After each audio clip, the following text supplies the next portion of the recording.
Not only does this have one launch, but actually it's two, so double the fun.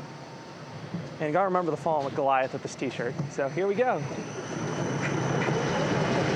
These launches on these straddle coasters by Intamin are really good. And I love how windy this layout is.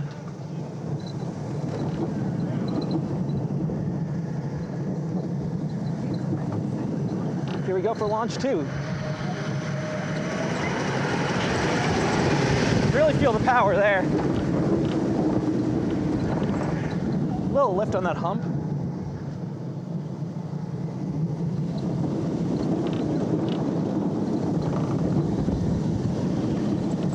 Some airtime there, which is rare for this type of ride.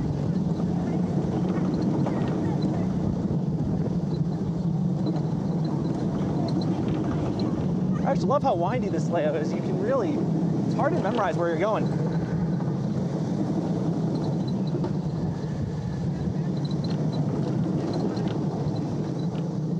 And that is Quantum Accelerator, the new for 2026 roller coaster here at Six Flags New England. Definitely come check it out. Great for families, great for thrill seekers, all around a crowd pleaser.